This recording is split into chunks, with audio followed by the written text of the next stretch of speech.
2025 ജനുവരി മാസത്തിലെ ഏറ്റവും അവസാനത്തെ മലയാള റിലീസാണ് ഇന്ന് റിലീസായിട്ടുള്ള പൊന്മാൻ എന്ന് പറയുന്ന സിനിമ.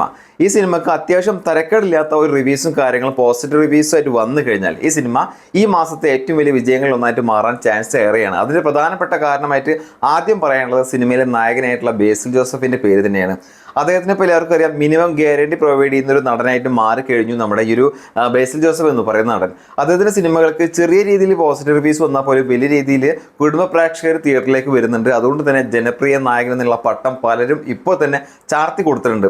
അപ്പോൾ എന്തായാലും ഒരു മിനിമം ഗ്യാരണ്ടി പ്രൊവൈഡ് ചെയ്യുന്ന സിനിമകളാണ് ഈ ഒരു പറയുന്ന ബേസിൽ ജോസഫിൻ്റെതായിട്ട് ഈടായിട്ട് പുറത്തു വരുന്ന എല്ലാ സിനിമകളും. അതുകൊണ്ട് തന്നെയാണ് അദ്ദേഹത്തിൻ്റെതായിട്ട് നിരവധി സിനിമകൾ അടുപ്പിച്ചടുപ്പിച്ച് വരുന്നത്. കാരണം ഇപ്പോൾ അദ്ദേഹത്തിന്റെ സമയമാണ്, ഓഡിയൻസും കാര്യങ്ങളൊക്കെ അദ്ദേഹത്തിന് പിന്നാലെ തന്നെയുണ്ട്. രണ്ടാമത്തെ കാര്യമായിട്ട് പറയാനുള്ളത്, ഈ സിനിമയിൽ ബേസിൽ ജോസഫിന്റെ കൂടെ കട്ടക്ക് നിന്നിട്ട് വേറെ ആൾ കൂടി അഭിനയിക്കുന്നുണ്ട്. അതാരെന്ന് വെച്ചിട്ടുണ്ടെങ്കിൽ രോമാഞ്ചം എന്ന സിനിമയിലും അതുപോലെ തന്നെ ആവേശം എന്ന സിനിമയിലും മലയാള പ്രേക്ഷകരെ ഞെട്ടിച്ചൊരു മുതലുണ്ട്. സജിൻ ഗോപ് എന്നാണ് പേര്. അദ്ദേഹം ഈ സിനിമയിൽ ബേസിൽ ജോസഫിന്റെ കൂടെ തന്നെ കട്ടക്ക് അഭിനയിക്കുന്നുണ്ട്.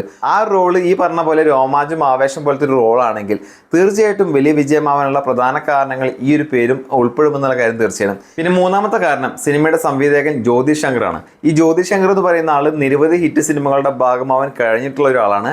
ആൻഡ്രോയിഡ് കുഞ്ഞപ്പൻ, അതുപോലെ തന്നെ കുംബ്ലൈങ് നൈറ്റ്സ്, എന്നാ താൻ പോയി കേസ് കൊടുക്കുക, ഇങ്ങനെയുള്ള നിരവധി ഹിറ്റ് സിനിമകളുടെ ആർട്ട് ഡയറക്ടറായിട്ടുള്ള വർക്ക് ചെയ്തിട്ടുള്ള ഒരാളാണ്.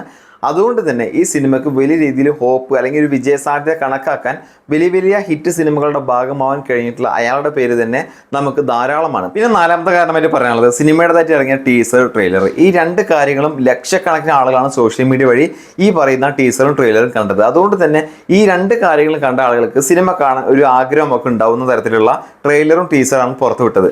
അതുകൊണ്ട് ആ കണ്ട ആളുകളൊക്കെ സിനിമ കാണാൻ പോവുകയാണെങ്കിൽ തീർച്ചയായിട്ടും സിനിമ ഫസ്റ്റ് ഡേ തന്നെ വലിയ രീതിയിൽ കളക്ഷൻ നേടും. ആ കണ്ട ആളുകൾ പുറത്തു വന്നിട്ട് നല്ല അഭിപ്രായം പറയുകയാണെങ്കിൽ സിനിമ പിന്നെ വേറെ ഒന്നും വിചാരിക്കേണ്ട വേറെ ലെവൽ ഹിറ്റ് ആയിരിക്കും.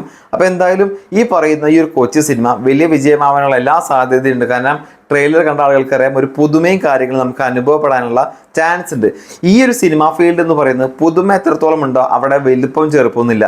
ആ ഒരു സിനിമകൾക്ക് വേറെ ലെവൽ ഹിറ്റായിട്ട് മാറും. അതുപോലെ ഒരു സംഭവ വികാസം ഇപ്പോൾ കാണാൻ പോവുകയാണ്. അപ്പോൾ എന്തായാലും സിനിമ കാണാൻ ഞാനും പോകുന്നുണ്ട്. പോയി വന്നതിന് ശേഷം എൻ്റെ അഭിപ്രായങ്ങളും നിർദ്ദേശങ്ങളും നിങ്ങളുമായിട്ട് ഞാൻ പങ്കുവെക്കുന്നുണ്ട്.